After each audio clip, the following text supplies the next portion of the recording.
کی طرح ہیں، آپ سے مل کے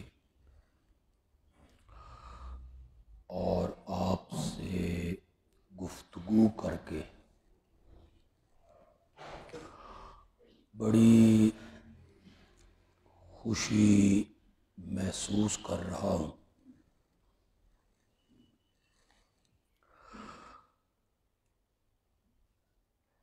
آپ اگر ساری زندگی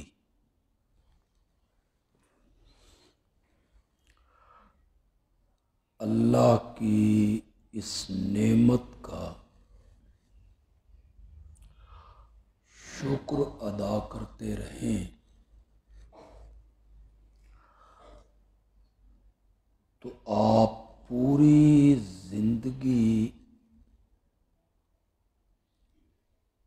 اللہ کی اس نعمت کا شکر ادا نہیں کر سکتے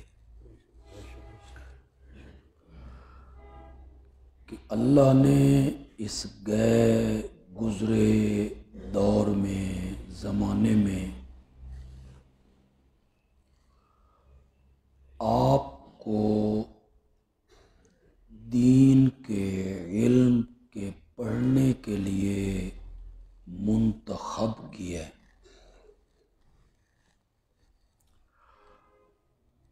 آپ کو اللہ نے پسند کیا ہے۔ آپ کے کئی دوست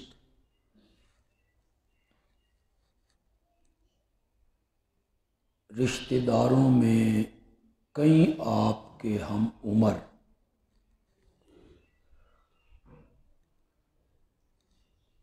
محلے اور گاؤں میں کئی بچے جو آپ کی عمر کے ہیں، وہ کوئی سکولوں میں ہیں، کالجوں میں ہیں، کوئی دکانوں پہ ملازم ہیں، کوئی ہنر سیکھ رہا ہے۔ پتہ نہیں اللہ کی نظر کرم آپ پر کیوں پڑی کہ ان سب میں سے اللہ نے آپ کو دین پڑھنے کے لیے چن لیا۔ سبحان اللہ، سبحان اللہ۔ اس نعمت کا آپ ساری زندگی بھی شکر ادا نہیں کر سکتے۔ یہ جو علم ہے نا، یہ انسان کو کسی نہ کسی موڑ پر فائدہ ضرور پہنچاتا ہے۔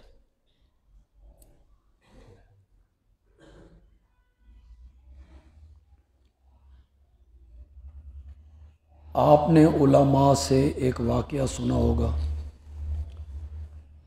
میں اس واقعہ کو دہراؤں تو بات طویل ہو جائے گی۔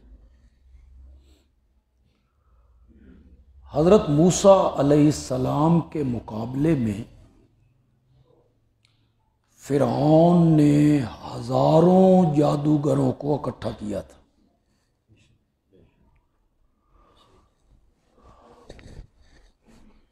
اور اکٹھا بھی کیا گیا انہیں جو ماہر تھے، فن جانتے تھے، استاد تھے، انہیں اکٹھا کیا۔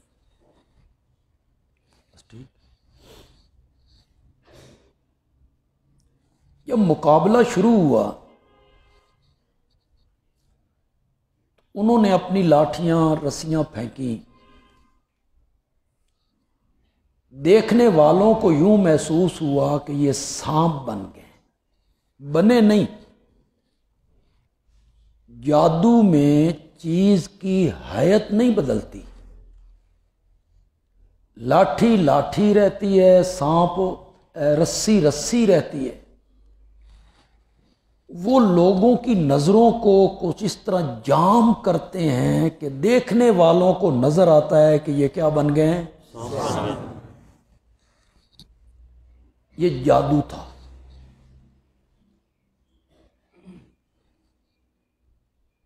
وادی بھر گئی سانپوں سے، نظر آ رہا ہے ہر طرف سانپ ہی سانپ۔ حضرت موسیٰ علیہ السلام کو حکم ہوا کہ آپ اپنی لاٹھی ڈالیں۔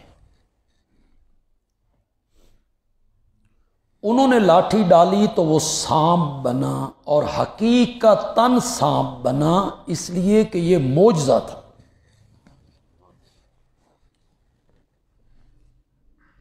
حقیقتاً اس نے سانپ کا روپ دھار لیا،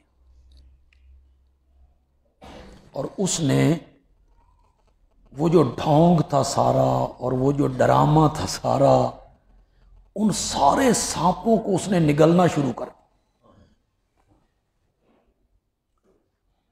بعض مفسرین نے تو بڑا مبالغہ کیا ہے کہ وہ 80,000 تھے، 70,000 تھے، واللہ عالم بالصواب۔ جتنی بھی وہ لاٹھیاں رسیاں تھیں، سانپ دکھ رہا تھا، حضرت موسیٰ علیہ السلام کی لاٹھی جو سانپ بنی، اس نے سب کو ہڑپ کر لی، نگل لی۔ اب وہاں کوئی لاٹھی نہیں، کوئی رسی نہیں، کوئی سانپ نہیں، اکیلا حضرت موسیٰ کا سانپ پھر رہا ہے۔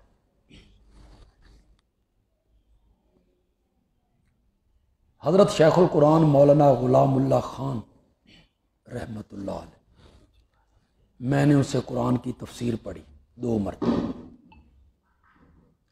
وہ یہاں ایک بڑی خوبصورت بات کہا کرتے ہیں، آپ کو پسند آئے تو آپ بھی ذرا محظوظ ہو لیں۔ وہ کہتے تھے کہ یہ جو بدتی لوگ ہیں نا، مشرک لوگ، یہ سارا سال جلوس نکالتے ہیں، میلاد کی محفلیں کرتے ہیں، مجلسیں کرتے ہیں، شرکیہ نعتیں، قوالیاں، تقریریں، واعظ، جلسے، یہ سب جادوگروں کی لاٹھیوں کی طرح ہیں۔ وہ پھیلاتے رہتے ہیں، وہ میدان بھر جاتا ہے۔ سال کے بعد جب ایک موحد عالم آتا ہے نا، اور وہ قرآن کی 1-2 آیتیں پڑھتا ہے، تو ان سارے سانپوں کو وہ نگل جاتا ہے، ختم کر دیتا ہے، پھر وہاں کوئی نظر نہیں آتا۔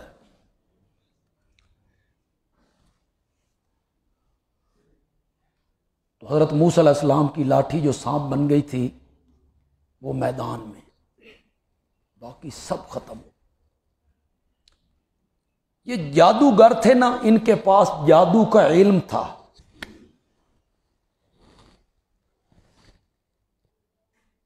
یہ جانتے تھے کہ جادو کیا ہوتا ہے۔ انہیں فوراً سمجھ آ گئی بھئی یہ جادو نہیں، فوراً انہیں پتا چل گیا کہ یہ جادو نہیں۔ اگر یہ جادو ہوتا، اتنی لاٹھیاں اور رسیاں اس کے پیٹ میں ہیں، اس کو تو پھٹ جانا چاہیے تھا، لیکن اس کے حجم میں ایک رائی برابر بھی فرق نہیں آیا۔ ہزاروں کی تعداد میں لاٹھیاں رسیاں اس کے پیٹ میں، اور یہ ویسے کا ویسا ہے۔ انہیں محسوس ہوا کہ یہ جادو تو نہیں، بس یہ جو علم، یہ جو جادو کا علم تھا نا، غلط تھا بھی غلط۔ آپ کے پاس تو دین کا علم ہے، حق کا علم ہے، یہ علم تھا ان کے پاس جادو کا، اور تھا بھی غلط، لیکن انہیں یہ علم کام دے گیا۔ انہیں سمجھ آ گئی کہ یہ جادو نہیں۔ وہ سارے سر سجدے میں رکھ کے پکار اٹھے، ہم موسیٰ اور ہارون کے رب پر ایمان لے۔ علم جو ہے یہ کہیں نہ کہیں بندے کو فائدہ ضرور دیتا ہے۔ آپ کے پاس تو اللہ کے فضل سے دین کا علم ہے، حق کا علم ہے، تو یہ آپ کو فائدہ نہیں دے گا؟ ضرور دنیا میں نہیں دے گا تو آخرت میں تو ہے ہی ہے۔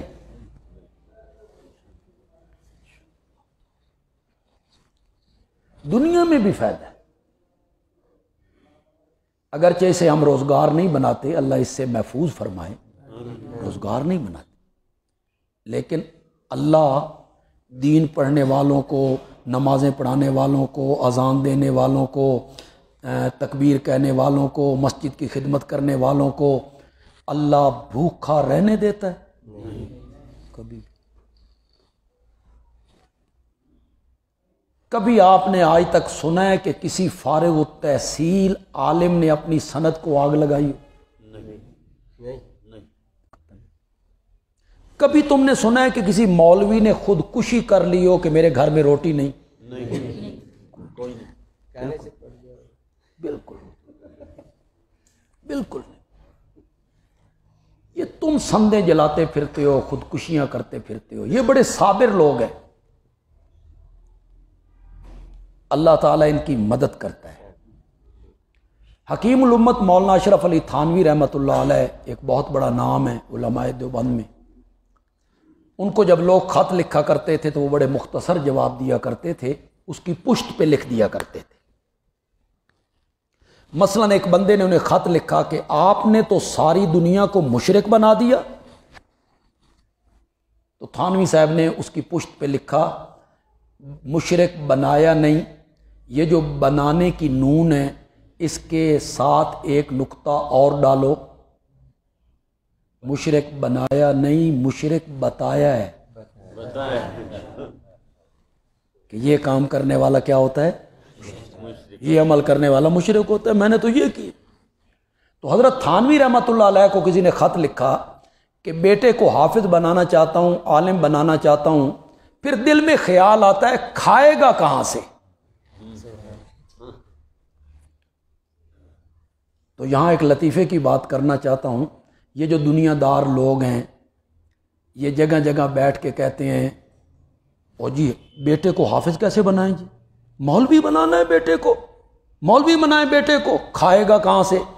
یہ کہنے کے بعد فوراً کہتے ہیں مولوی بڑا کھاندے نے۔ کمال ہے، بیٹے کو حافظ کیوں بناؤں، کھائے گا کہاں سے؟ اور ساتھ ہی کیا کہیں گے، مولوی تو بہت کھاتے ہیں، مولوی تو بہت کھاتے ہیں۔ تو وہ کہنے لگا بیٹے کو حافظ بنانا چاہتا ہوں لیکن پھر خیال آتا ہے کھائے گا کہاں سے؟ تھانوی صاحب نے دو جواب دی۔ تھانوی صاحب نے فرمایا جو اللہ جنگل کے سور کو اور گلیوں میں پھرنے والے کتوں کو بھوکا نہیں رکھتا، وہ اپنے قرآن پڑھنے والوں کو بھوکا رکھے گا؟ یہ ایک جواب دیا۔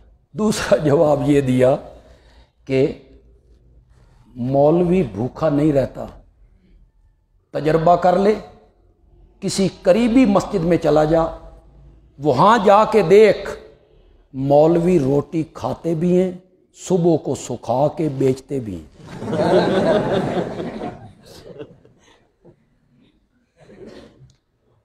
تو میں اکثر تقریروں میں کہا کرتا ہوں کہ مولوی بھوک سے کبھی نہیں مرے گا، کبھی نہیں، ہو ہی نہیں سکتا۔ اللہ تعالیٰ اس کے ساتھ مدد کرتے ہیں اس کی۔ مولوی نے جب بھی مرنا ہے نا رج کے مرنا، یعنی زیادہ کھا لے گا تو مر جائے گا، بد ہضمی ہو جائے گی، بھوکا نہیں مرے گا۔ تو علم جو ہے نا یہ کسی نہ کسی موقع پہ بندے کو فائدہ دیتا ہے، جادوگروں کو فائدہ دے گی، حالانکہ وہ علم نہیں کہنا چاہیے، ہنر کہنا چاہیے۔ علم عروج بخشتا ہے، عظمتیں، بلندیاں اور عروج یہ علم کے ذریعے حاصل ہوتی ہیں، یہ ذہن میں رکھیے گا۔ دولت سے عروج نہیں ملتا، قطعاً نہیں ملتا۔ یہ جتنے علماء بیٹھے ان کے بھائی اگر ذمہ دار ہیں، ان کے بھائی اگر پروفیسر ہیں، ان کے بھائی اگر ڈاکٹر ہیں، معاشرے میں ان کی اتنی عزت نہیں ہوگی جتنی ان کی عزت۔ بے شک بے شک۔ جتنی ان کی عزت ہے۔ علم کی وجہ سے عظمت ملتی ہے، علم کی وجہ سے عروج ملتا ہے۔ پتہ نہیں میرا استدلال صحیح ہوتا ہے یا غلط ہوتا ہے؟ حضرت یوسف علیہ السلام جتنی بار آزمائش کا شکار بنے نا، اس کا سبب حسن بنا تھا۔ بھائیوں نے رستے سے ہٹایا، زلیخا نے جال پھینکا، زلیخا کی سہیلیاں فریفتہ ہوئیں، ہر طرف یوسف یوسف ہونے لگ گئے، ہر طرف۔ جب زلیخا نے دعوت کی، سہیلیوں کو بلایا، یوسف کو دکھایا کہ یہ ہے یوسف، تو ساری سہیلیاں یوسف کی فریفتہ ہو گئی۔ یوسف اب وہ کون تھیں؟ وزیروں کی بیگمات، پارلیمنٹ کے ممبروں کی۔ یہ وزیر خزانہ کی بیوی ہے، اس کی سہیلیاں، وہ پارلیمنٹ کے رکن ہیں، وزیروں کی بیگمات ہیں، بڑے بڑے لوگ ہیں، ان کی بیگمات ہیں۔ انہوں نے یوسف کو دیکھا۔ شام کے ٹائم جو وزیر گھر آئے نا، تو اس کی بیوی خامند وزیر سے کہے یوسف کی دعوت نہیں کرنی چاہیے، یوسف کی دعوت کرنی چاہیے۔ صبح کے ٹائم وزیر نے سیکٹری سے پوچھا، بس ٹھیک ہے، سیکٹری سے پوچھا اوے یوسف کون ہے؟ سیکٹری نے کہا اچھا تواڈے گھر بھی، یعنی میری بیگم بھی یہی کہہ رہی تھی، اس کا مطلب ہے آپ کی بیگم بھی یہی کہہ رہی۔ تو انہوں نے فیصلہ کیا بھائی یوسف کو جیل میں ڈال، جان چھڑاؤ۔ یوسف یوسف ہو رہی، سبب کیا بنا؟ حسن۔ آزمائشیں، جیل میں چلے گئے، کنویں میں چلے گئے۔ جب جیل سے نکلے نا، اب وزارت خزانہ کے منصب پہ آ رہے ہیں، اب عروج مل رہا ہے، بلندی مل رہی ہے، مرتبہ مل رہا ہے، مصر کے وزیر بن رہے ہیں۔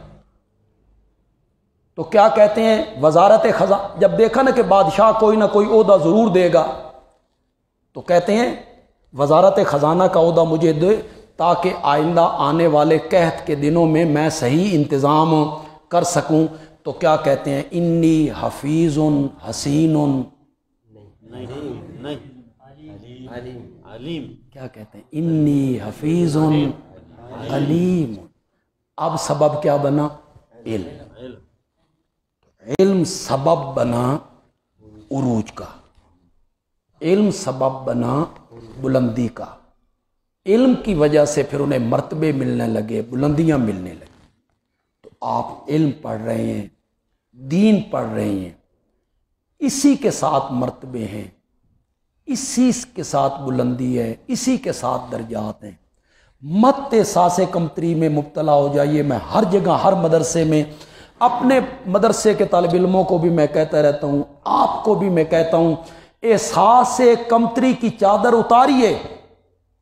ہم کچھ نہیں، ہم کیا ہیں؟ چٹائیوں پہ بیٹھے ہوئے ہیں، دال کھا رہے ہیں، سوکھی روٹی کھا رہے ہیں، ہاں جی، نہ کوئی عزت ہے نہ کوئی مقام ہے۔ اس احساس کمتری کی چادر کو اتاریے، چھوڑیے۔ یہ کون ہوتے ہیں؟ برسر اقتدار طبقہ، یہ وزیر، مشیر، گورنر، وزیر اعظم، یہ تاجر، مل آنر، یہ بڑے بڑے لوگ، ان کی کیا حیثیت ہے؟ ہم نے ان سے سند لینی ہے؟ ہمیں کوئی ان کی سند کی ضرورت نہیں کہ یہ ہماری تعریفیں کریں، نہ ہمیں ضرورت ہے کہ حکومت ہماری تعریف کرے، نہ کوئی مل آنر، نہ کوئی تاجر، نہیں ہے ہمیں ضرورت۔ دنیا کے سب سے سچے اور سچے اور کھرے اور دنیا کے سب سے عظیم انسان نے ہمیں سند دی تھی، خیرکم من تعلم القرآن وعلم۔ ہمیں کیا ضرورت ہے ان سے سند لینے کی؟ آمنہ کے لال نے ہمیں سند دی ہے۔ تم میں بہترین کون ہے؟ جس کے پاس سینکڑوں مربی ہوں، مل آنر ہو، مالدار ہو، گورنر ہو یا وزیر ہو یا ملک کا امیر ہو یا صدر ہو، نہیں۔ خیرکم من